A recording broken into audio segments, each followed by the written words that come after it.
Hello, everyone. Welcome to the DMV Business Show. I'm your host, Otto Sevilla, and today I have a very, very special guest for you. I personally work with Tatiana, and she has been a tremendous pleasure to work with. So I'm honored to have her on the show today. So I present you Tatiana Nchotu. Tatiana is the CEO, owner of Braids That Speak, and also creator of Belle Microlocs. Welcome to the show, Tatiana.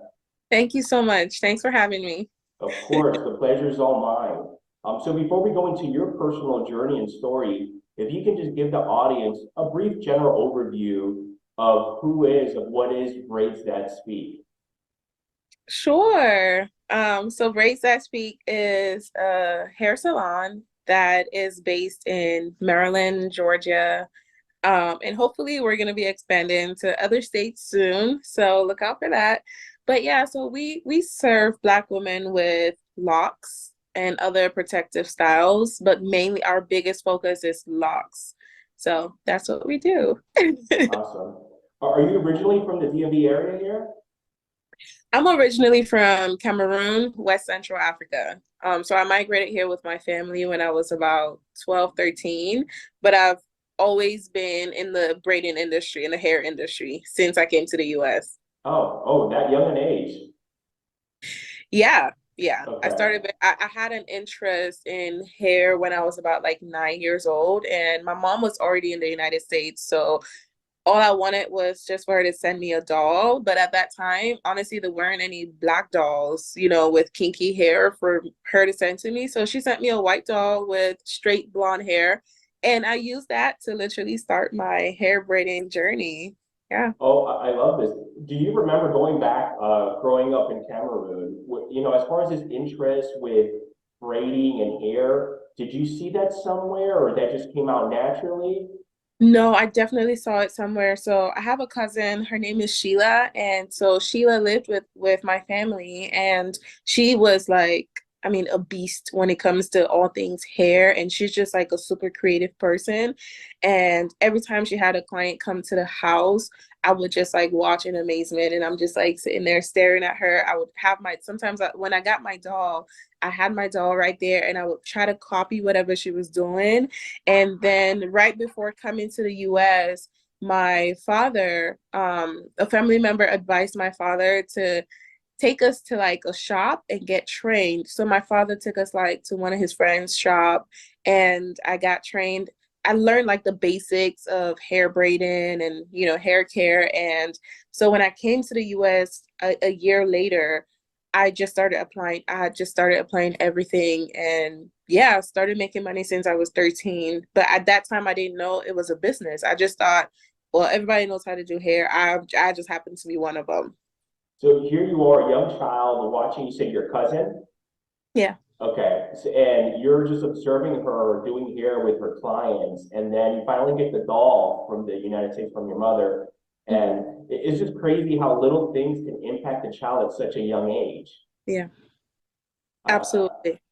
I Absolutely. love And the goal for that was what my aunt said when when she told my father to come to get us to learn a skill, was because she realized that back home, even though hair braiding is not a prestigious title, sure type of, industry. that's not something you would want your child to get into, to be honest. You wouldn't want your child to be a hair braider, because the perspective back at home is that people who braid hair or work in that industry are people who just couldn't go to school, or went to school and it didn't work out, so they ended up just doing this. It was never a thing of, well, this could be a passion, maybe this is like literally something that this person is meant to do.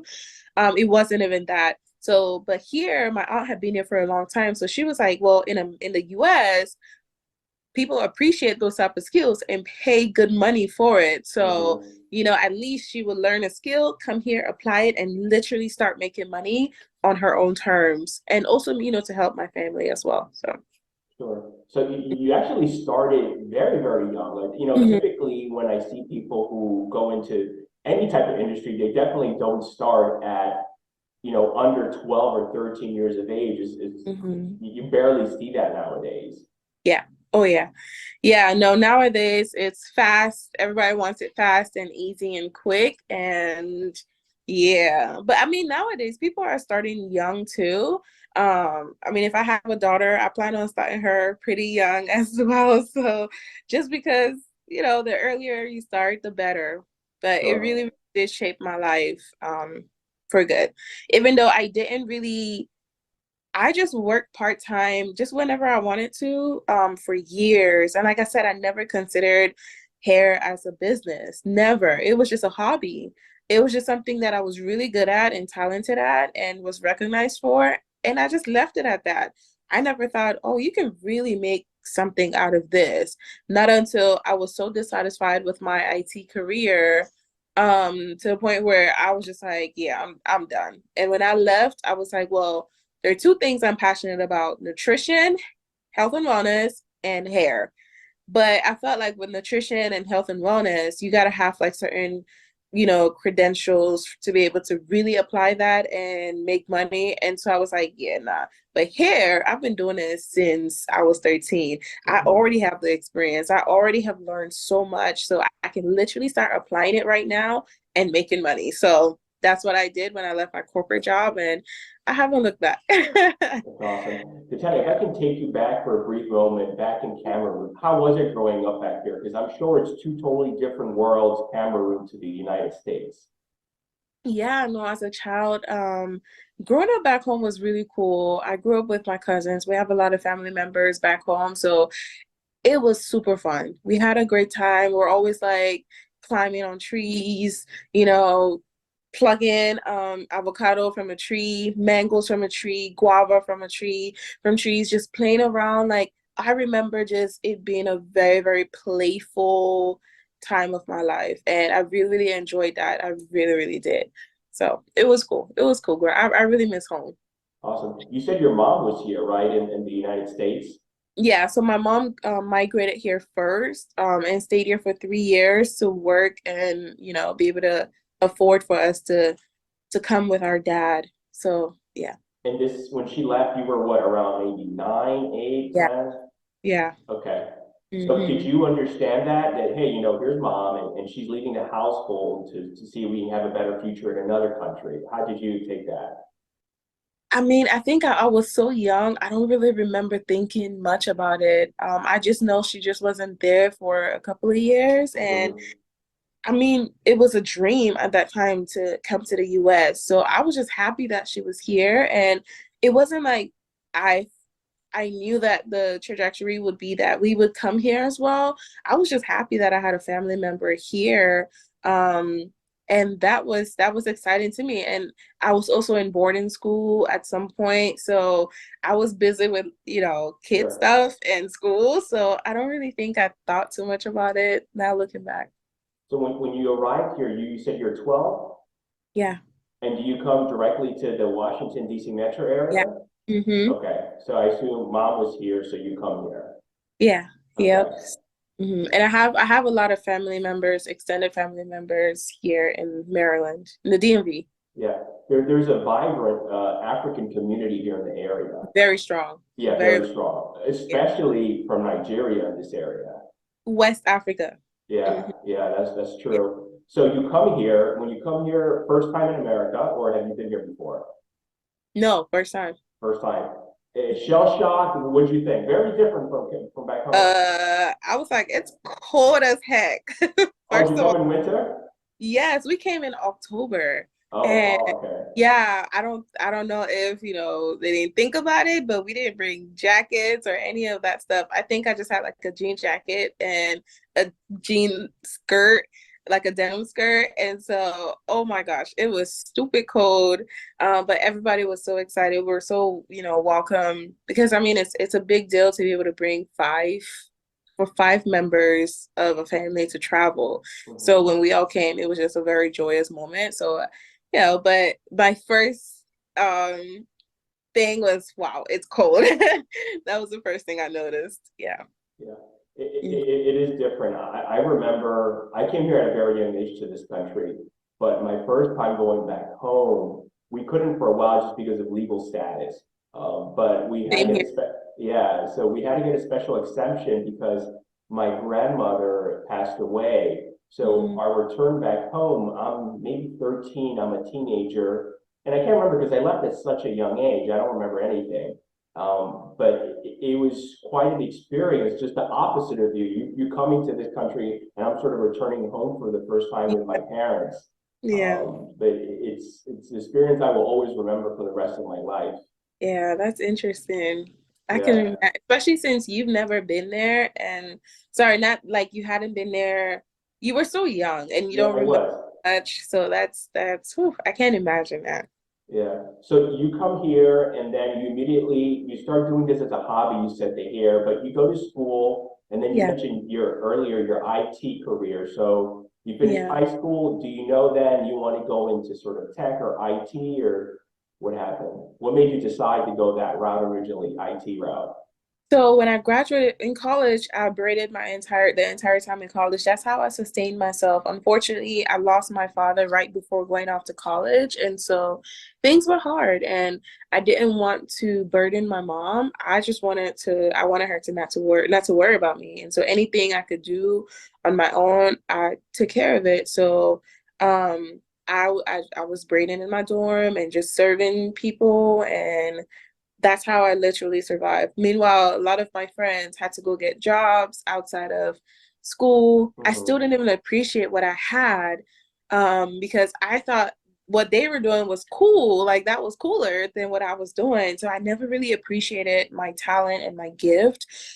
So when I went into, I decided, so I studied healthcare management and business.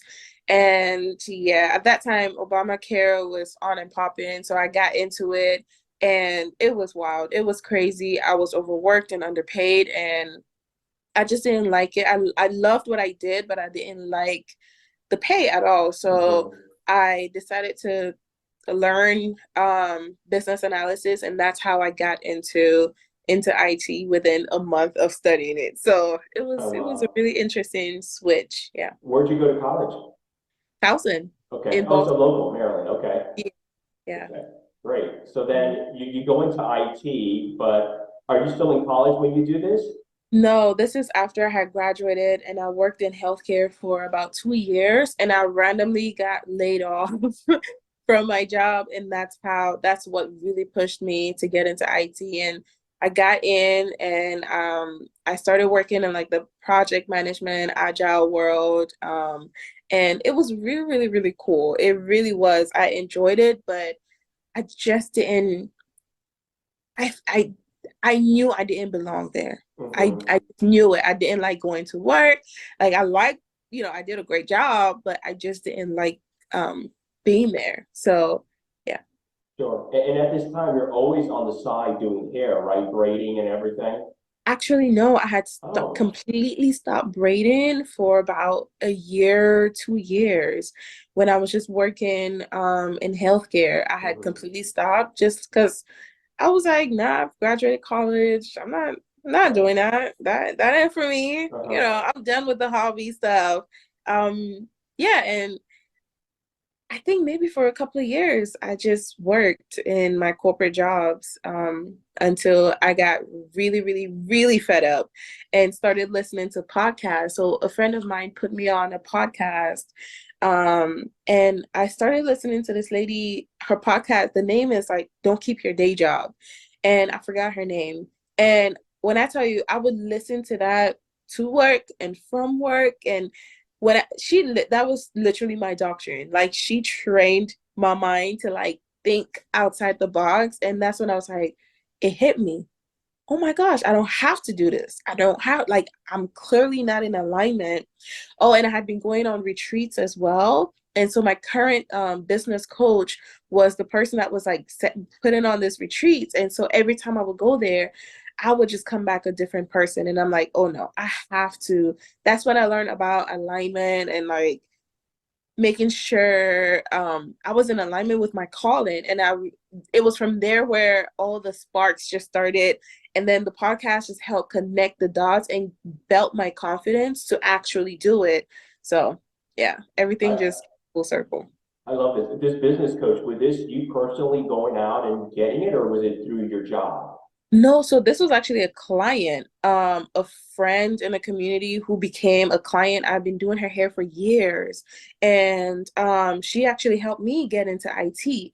And so with that, I was doing her hair, and so it was kind of like a barter. She just liked me, and we just connected. I would do her hair. We're talking IT. She helped me get into it, and that was that. And then, when I started doing hair, she didn't she started she was coaching, but she wasn't really doing it on a bigger scale. And so she just kept plugging herself into my life, like, hey, how's business going? Hey, how's everything? And I'm like, I'm struggling, I'm overwhelmed, I'm this. And she would just give me tips, she would give me value. And then eventually it was just like a no-brainer when she was like, hey, look, I think you need my help. I can help you with this and this. And it's been history since then. Oh, that's very good. That's very Mhm. good. What Yeah. what made you decide to sort of be in that moment when you decided to leave your 9 to 5 job per se, and then just go full on with the business?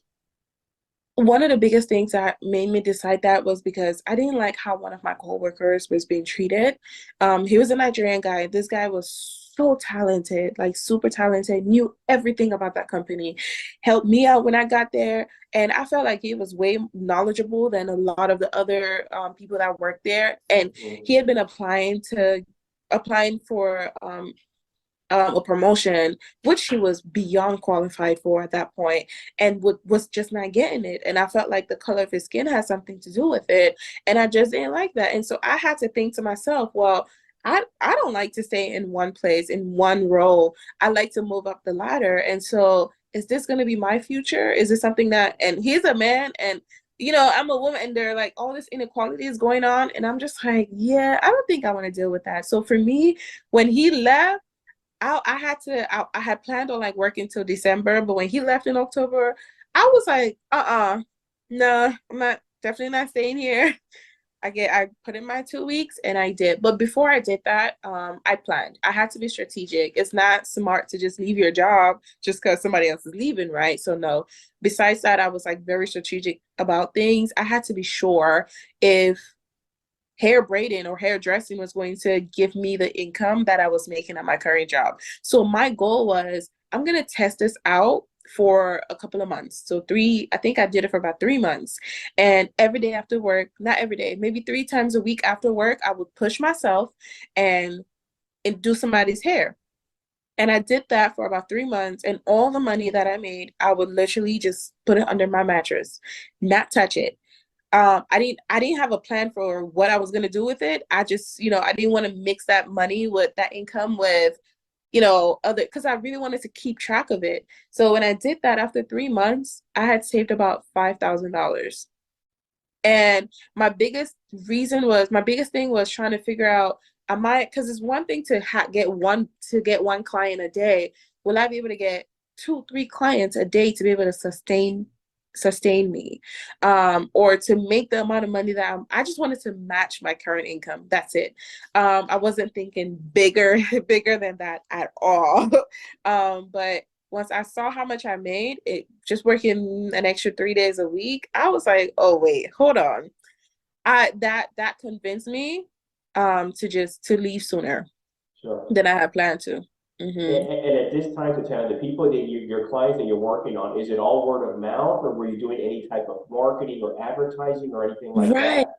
It was word of mouth. Like I still had people from Towson, so the Baltimore area. I had people from the PG County area who had been coming to me when I used to seriously braid. And so they were always reaching out, hey, have you started braiding yet? Hey, have you? So the one time I did a post about it and I was like, hey guys, I'm back braiding, book me if blah, blah, blah. And I would just get booked up. So word of mouth and social media really, really helped. And I think one of the biggest reasons why people booked with me was just because I'm very attentive to detail and I also braid very light-handedly. There are a lot of heavy-handed braiders that cause people a lot of pain and hair damage. So because these people have been coming to me previously, I mean, when I say like 3 years before and they still remembered, they were like, look, nobody is touching my hair. Or everybody else that I've gone to, they messed up my hair. Can you please? And so it was like people were always begging me to come back into the industry. And that really, really helped. It really helped my confidence because I was scared. I'm not even gonna lie, I was scared. Yeah. It's funny you mentioned this because it just reminds me. I grew up in DC, and growing up in DC, I remember around lunchtime and recess, I would always see people in the blacktop we call it, where it's just outside and just all blacktop, and they would be braiding people's hair during lunch, and it was hard. And I'm looking at it, I'm like, God, that looks like it hurts. And Painful. yeah, and you mentioned about being gentle. I just brought that memory back. It's just people braiding people's hair during lunchtime, and I was like, Yeah. gosh. I have a different perspective when it comes to braiding and beauty in general. I grew up, you know, growing up in Cameroon, we're raised to understand that beauty is pain. I grew up with that mentality, but when I started braiding, I did not want to inflict pain on anybody. You know, for me, one of my big mottos is do no harm, cause no harm. And I apply that to my industry. And I believe in gentleness and softness. So that's just how I am, you know. So I can't even help it. Even if I wanted to, I can't even help but behave that way or for that to seep through into everything that I do.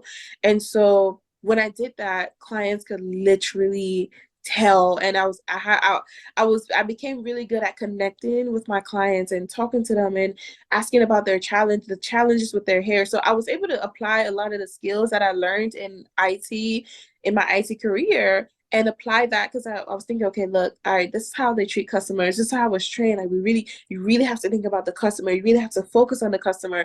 And I was like, wait, I need to apply that to my current business. And as soon as I started doing that, it made such a huge difference. The bookings just, it was wild. It was crazy. I love how you use some of the IT training to, I guess, just superior service with your Yeah. hair braiding client. That's great. You mentioned earlier social media. When did this start? Because you have your social media game is at a different level. Thank you. I'm so grateful. That's the toughest thing I've I've ever done. But I think I started posting my work maybe when I got back to braiding. I probably had about 1,000 followers. But keep in mind, I had been inactive on my page for like 3 years. Once I had stopped, someone had to force me to start an IG page because back then I didn't think it was that important for me as in the salon industry back then. Word of mouth was like your power, your biggest power. That's your biggest flex. If you could get people to talk about your business to another person, you're straight. You'll be good. Now things are totally different. But one thing about me is I'm not one, I don't like being behind, but it's not like I intentionally wanted to grow a following. I didn't really have that in my own, in my mind. I'm just that type of person where I enjoy what I'm doing and I enjoy showing off what I'm doing. And I was like, this is a free marketing platform where I can actually put out my portfolio of my work. Okay. And so when I started doing it, yeah, I didn't have the best camera. I didn't have lighting, nothing. I was braiding in my mother's living room and we had the little yellow lights that everybody has in their house and that was it. But I still posted it. And back then social media wasn't businesses weren't really that in they weren't really in there. Some the smart ones really were, but I just wasn't there yet. So when I just started posting and I didn't have the confidence at all to post because I was like scared, but I realized that the more I would post, the more clients I would get, the more bookings I would get. So after I took that $5,000 that I had saved in, under my mattress, and I was like, okay, what do I want to do with this? I just wanted something new. I wanted to come into the industry with some fresh ideas. And for me, I wanted something creative, but I just didn't know what. I was looking and digging online to see whose course I could take. I couldn't find anything that just resonated with me. So I decided that I wanted to go back home for inspiration because I truly believe that back home there are people who don't have, and there are people who when there lack of resources, there's creativity. So I Mhm. realized that, well, maybe I can go back home and really learn some styles. I'm sure there's some styles that are not even here. Maybe I can bring that back here. Maybe some things that I can get inspired by. I just knew I had to go home and I don't know, get back to my roots or something. So I decided to go to Ivory Coast and Nigeria, and I made some connections there. Keep in mind, I don't speak French, never been to Ivory Coast before, and made it work, used my resources, just connected with people and was just asking around. I booked everything and then I started asking like, hey y'all, do you know anybody in Ivory Coast? Because I'm trying to go there, and do you know a stylist there? And so somebody connected me to somebody else, and boom, it worked out. And my business coach really helped a lot with this. She wasn't my coach then, but she's always played a very major role in my life as far as just making recommendations to me. She's just super resourceful. So she would always like help elevate my ideas. So yeah, she helped with that. I went there for about 2 weeks, learned certain things from the individual, from the man. It was actually a man that owned his salon, and it was like made of like wood and zinc. So it was really interesting. He had like a bunch of young girls working for him, and they're super talented. I learned what I had to learn. I can't wait to go back there and just like show them a lot of love, because I don't know, it's such a special place, special place in my heart, because it really inspired me a lot. Even though like the things that I learned from there, I didn't apply immediately.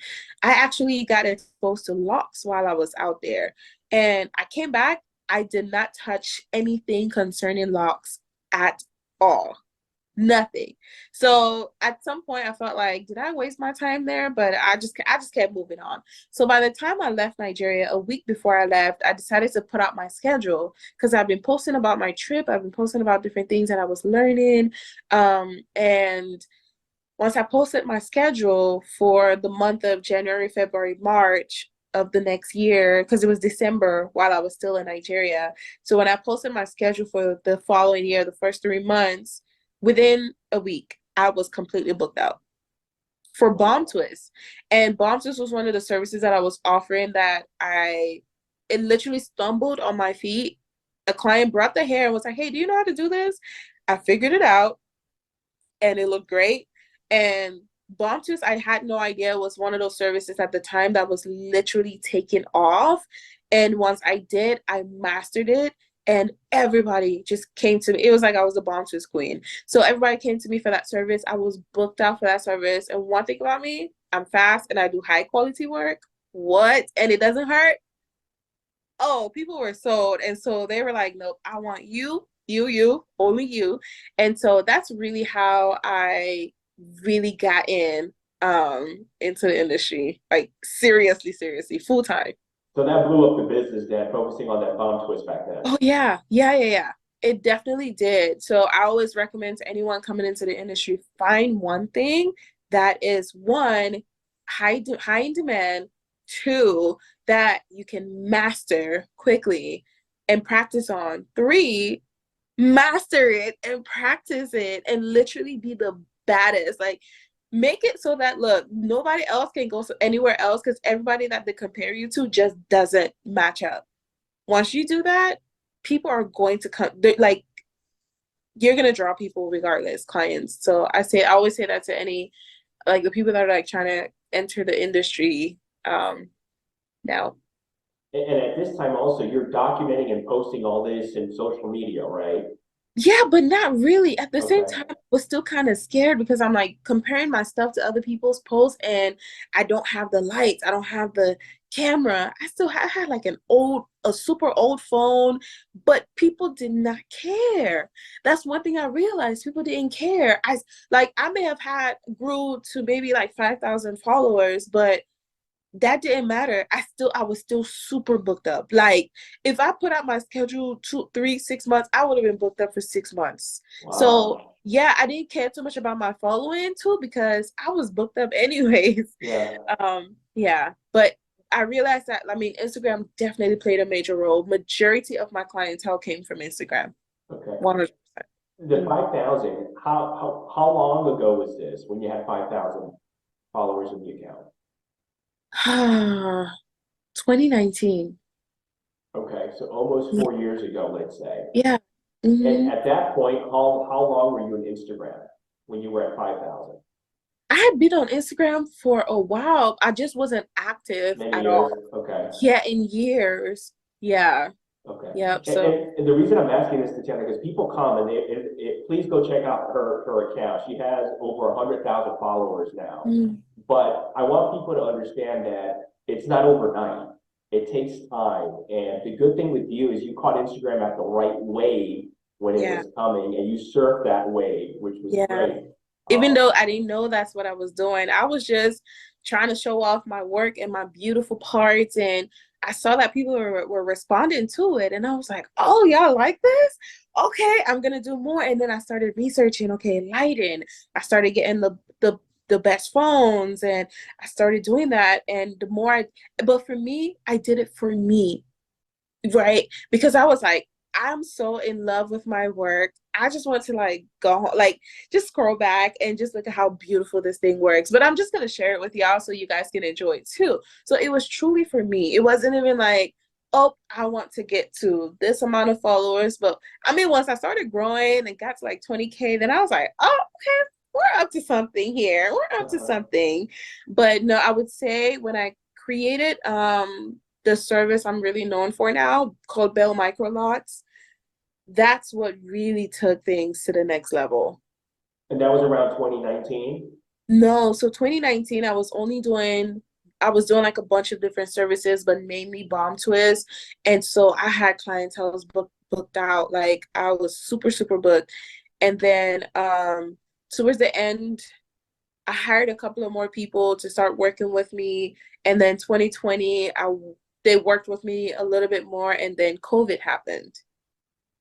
So when COVID happened, it slowed everything down. But at that time, I had a baby who was just a couple of months old. I needed the break, to be honest. I really, really needed the break. And so during that time, I spent that time in my basement testing out different things, working through trying to come up with different styles. Cause I was like, now when this thing is over, I want to come up with something amazing.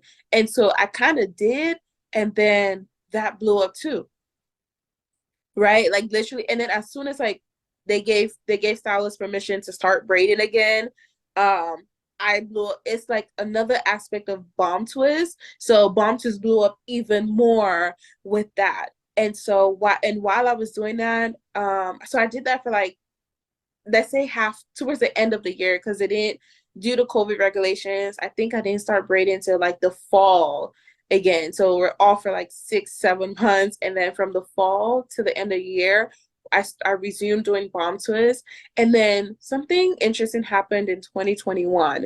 So 2021, it was at a point where like a shift happened with Black women. Black women were over like when I say over it, they were over it with dealing with their hair. So many Black women were like, I'm done. A lot of salon owners had closed down their businesses. A lot of them lost money. Like so many people just weren't able to get back on their feet. So there was actually a high demand for stylists and locticians. And so at that time too, I had literally just opened up a salon in Dallas, Texas with my business partner. And so we're broke over there trying to figure this out. And I'm spending my last dime trying to get the shop ready and up and running. And we're literally scrambling for clients because COVID just really caused a lot of disruption. A lot of things happened. So my business partner was like, she too was over it with her hair. She was like, I'm done dealing with this crap. Can you just lock it? It's like, lock it. I'm like, I'm supposed to use you as a model to model the services that we're going to be offering. What are you talking about locking? We don't do locks. I don't do locks. And so she's like, well, look, you unlock my hair. And so she caught me one day. I locked her hair and posted it. And the rest is history. I literally got so many people that were like, you do locks now? Oh my gosh, can you do mine? Can you do this? I had actually moved to Dallas. I had to come back to Maryland because the demand was so high in Maryland. And I had to stay here for a couple of months. And I kind of moved back. I kind of moved back to Maryland. And I was just serving people with locks and bomb twists.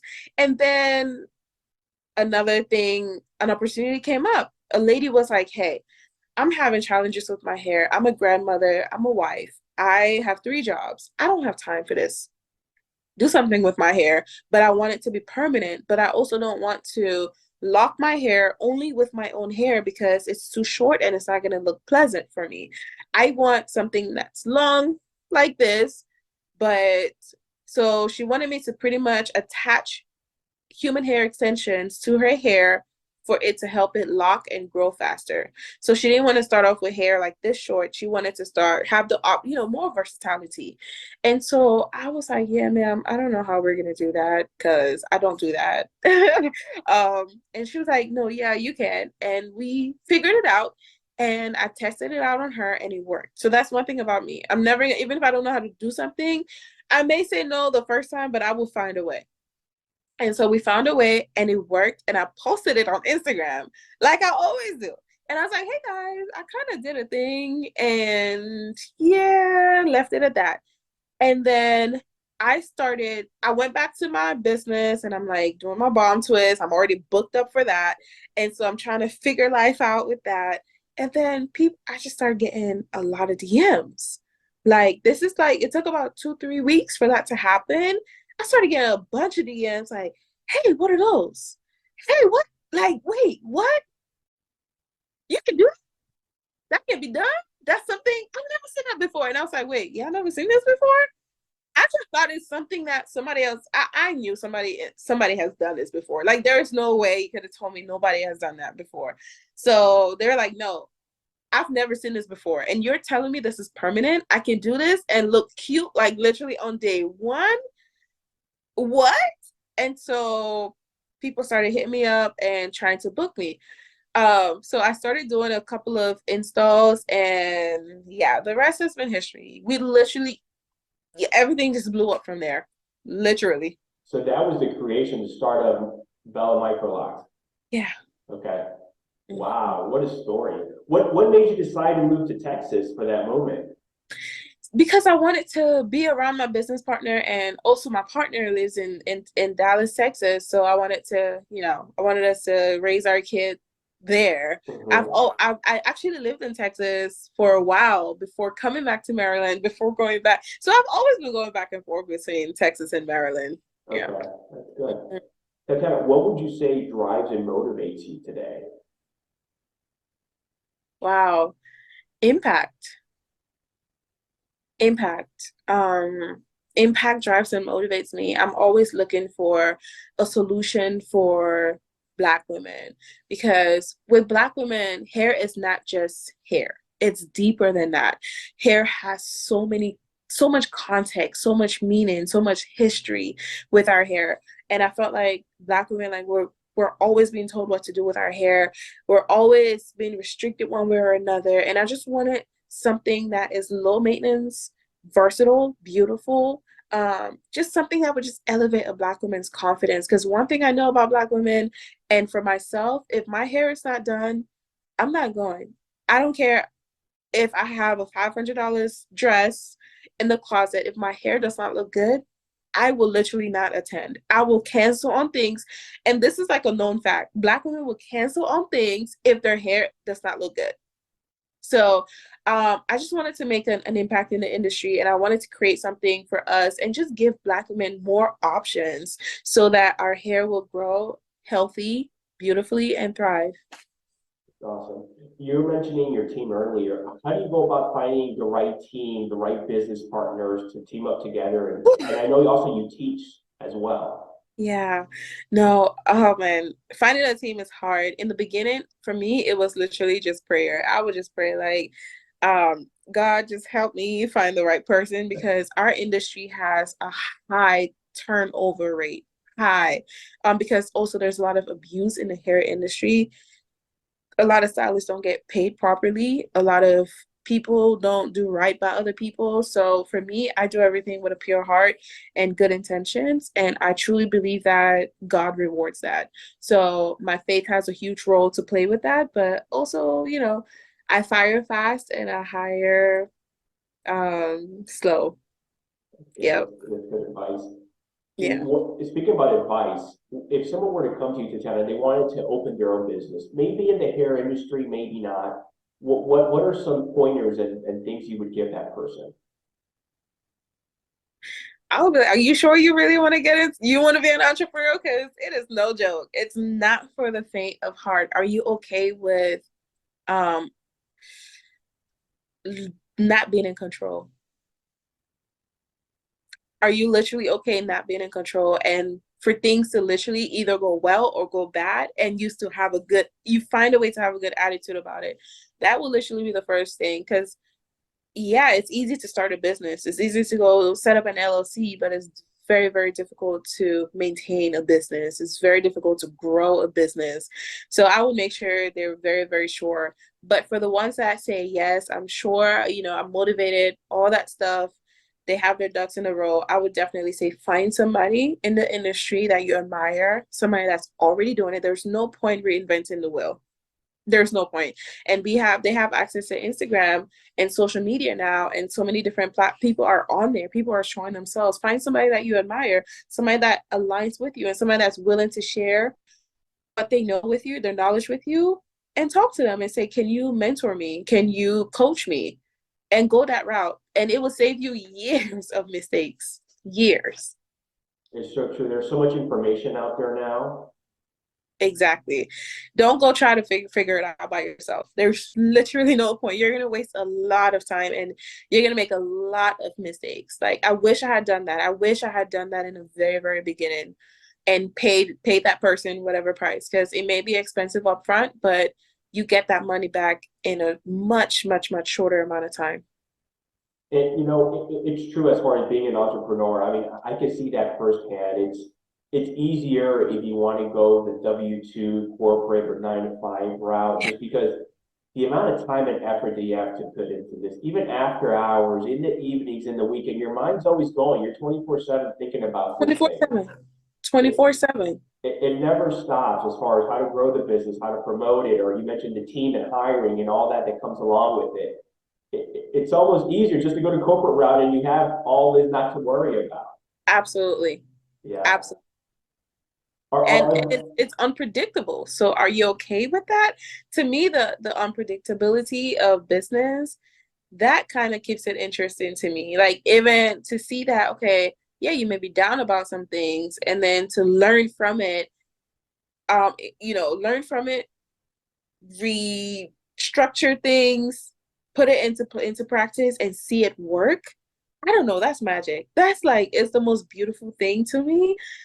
So you have to be interested in those type of things. You have to be okay losing money. You have to be okay, and now I understand what I really, really believe that statistically, a lot of businesses don't make it to year 5. And I see why. I'm in my 4th year and I've grown like so, and it's different to be a solopreneur than to literally be like an entrepreneur where you have different businesses in different locations and you have a staff.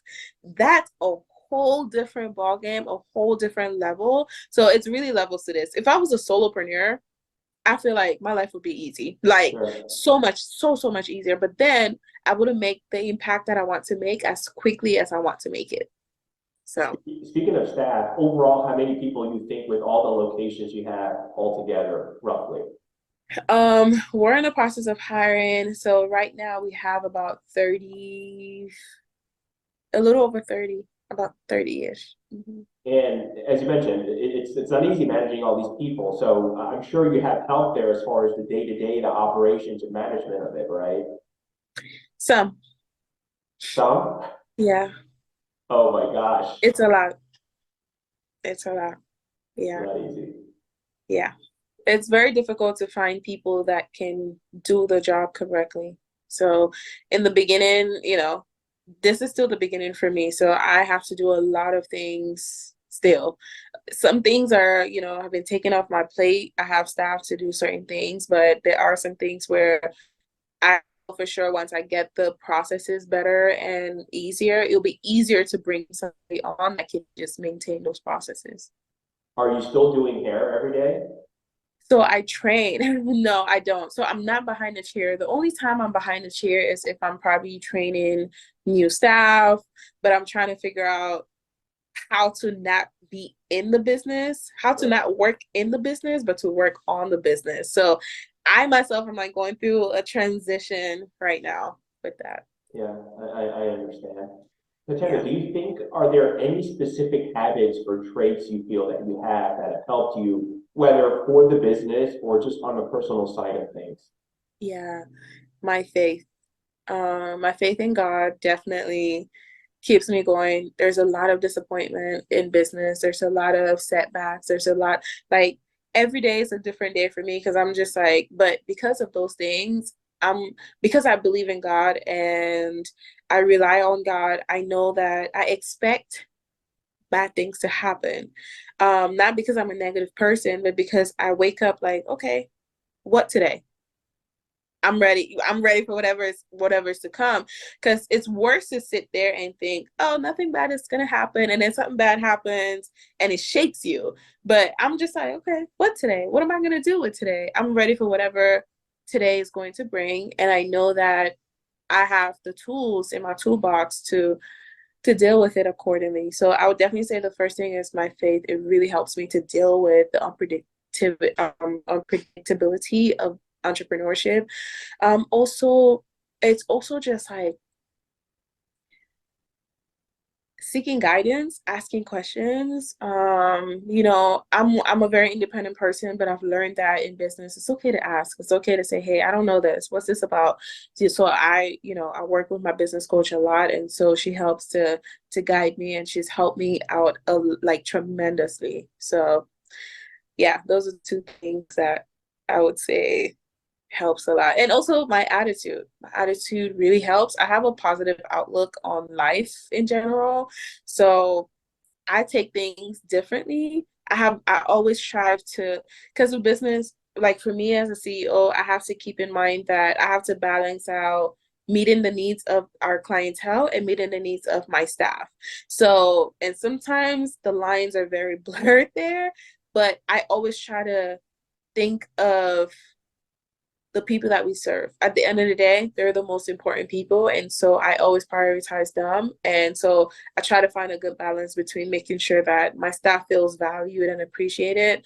And our clients also know that, like, hey, if we mess up, we're going to fix it. We're going to do better. So yeah. Yeah, no, I love it, especially it's such a mental game. And like you mentioned, your attitude and just the right perspective. It just reminds me, I Yeah. was talking with someone earlier and they were just saying, I'm stressed out because this and that and all these Yeah. different issues and problems that arise. And then I tell the person, that's just part of business. You're Literally. always putting out fires. That's what you have to do. If you Yeah. can't deal with that mentally, I don't know if you're maybe cut out for this because that just comes with the territory, Yeah. unfortunately. Yeah. That's definitely true. And I strive for progress. I'm one of those people, I'm always finding ways. How can we improve? So for me, I find it hard to celebrate my wins. Like, even when we got to 100K, my business coach was like, wait, you got to 100K? You didn't celebrate? You're not going to do anything? She was like, go get balloons, go get a cake, celebrate. And I was just like, yeah, I'm over here thinking, how are we going to get to 250? So what has worked? What didn't work? How do I re-strategize? And I'm literally thinking about what's to come, what's next, what are we going to do next? How are we going to, engage our audience now? What does our audience want more of? And I'm figuring out different, and she's just like, can you take a moment to just like celebrate? She's like, do you know how many people are like, there are people buying followers, paying for followers. You have 100K organic followers. These are people that believe in you. She was like, she actually took over my Instagram one day and she was like, girl, no, I'm logging off because I can't, like, your DMs are stressing me out. Like, I have anxiety. And I was like, yeah, welcome to my world. So not just DMs, we got text messages, we got phone calls that come. So it's really it's a lot. But I'm very, very grateful. I internalize my gratefulness and I pray, I thank God. And then I'm like, okay, go. What's next? What's all right. Let's step it up. Let's progress from here. And so that's how I am. But I think it's important to just take a step back and just enjoy that moment, celebrate that moment, and progress and keep it pushing. Growing organically is not an easy feat, and it is true. You see people buying followers here and there. Is there a schedule or something, a program or something that you use a format as far as you posting? Well, I don't I know wish. no.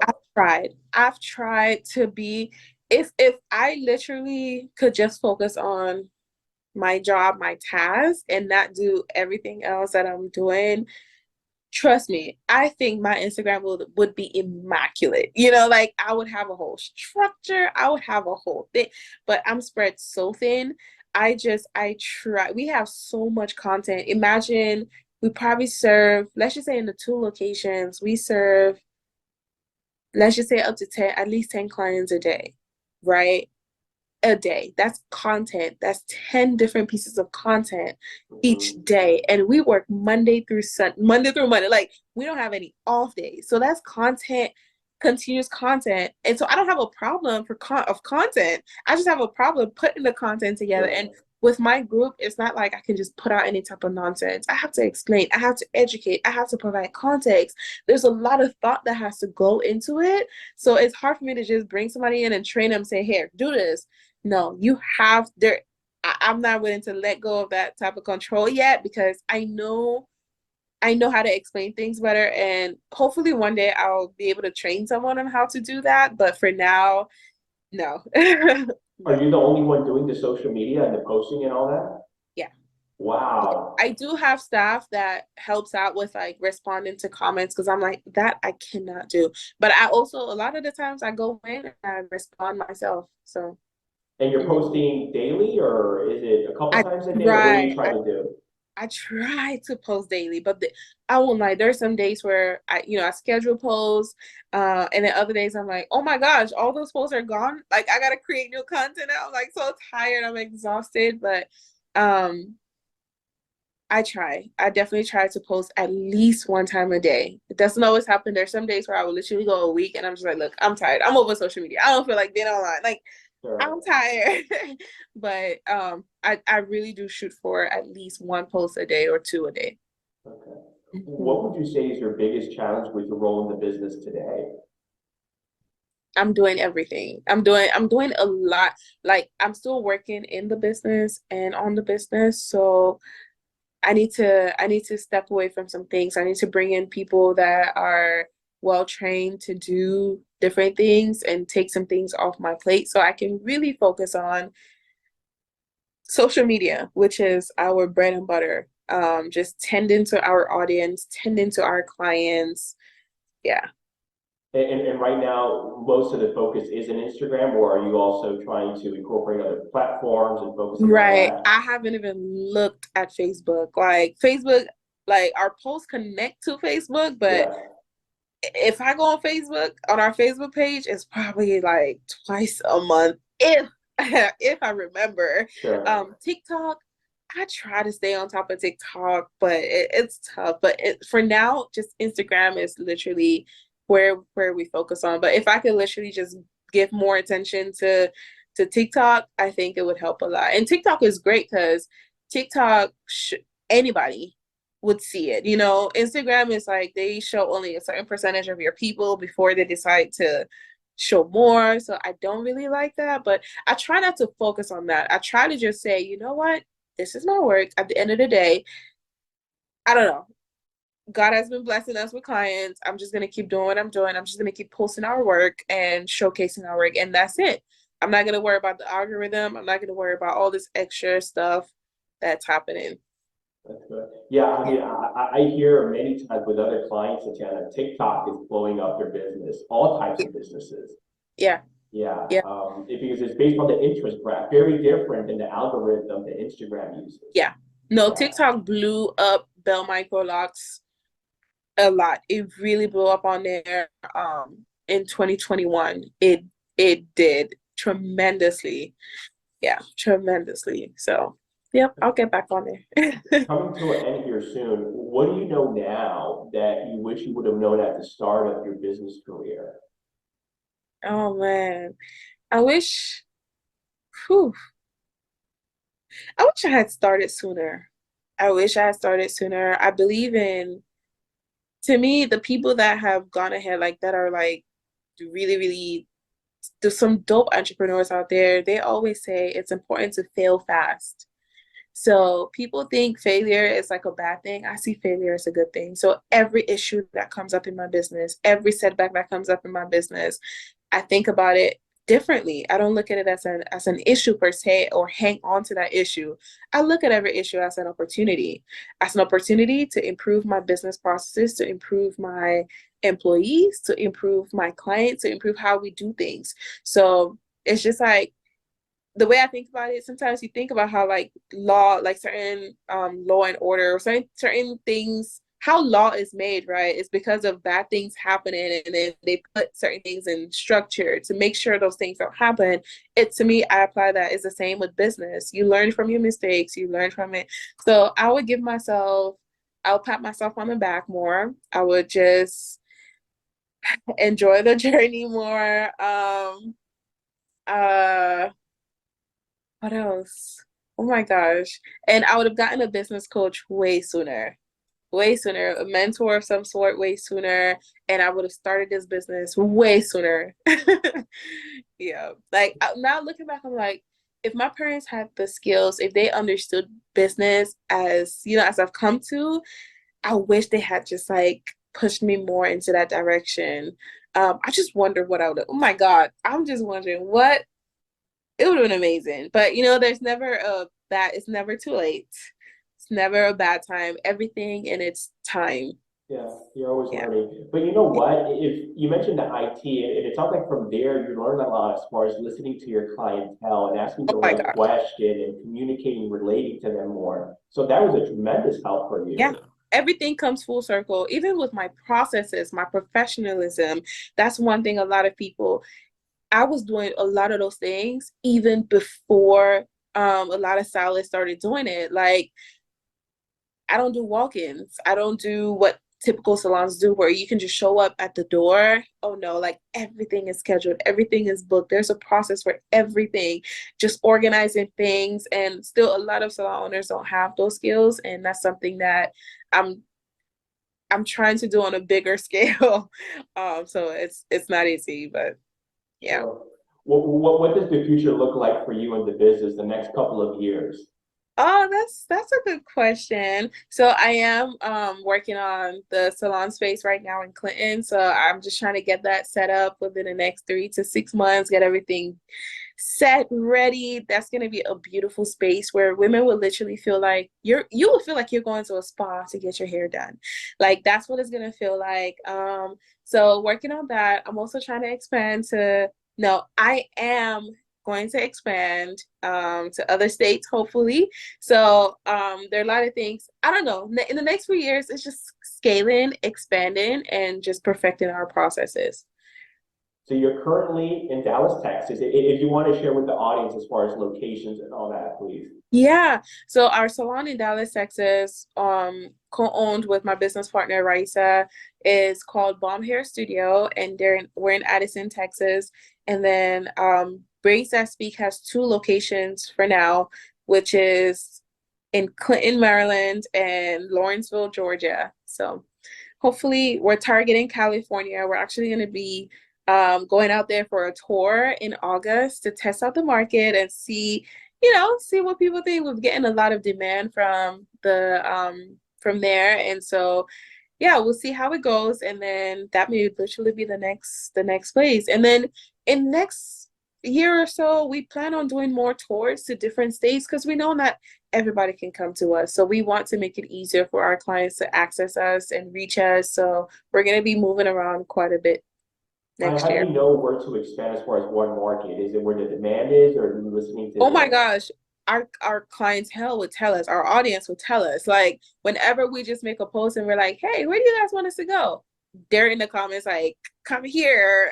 And yeah, so Cali was one of the big places where like we got a lot of people that want to come there. And now I'm also training because Belle Microlocs is a very complex hairstyle because it's permanent. There's so much detail that goes into it. So I spent the first 2 years just mastering it and making sure I took my L's. And I took a lot of L's, lost a lot of money, made a lot of money. But now it's like I'm showing people how to do it the right way because a lot of copycats are like doing it the wrong way and hurting a lot of people. And given a bad name to what we're doing. So we're just like, I decided that, you know what, I'm going to start showing people how to do it correctly. So we have workshops. Now we have online programs, and all of that can be found in the link in our Instagram bio.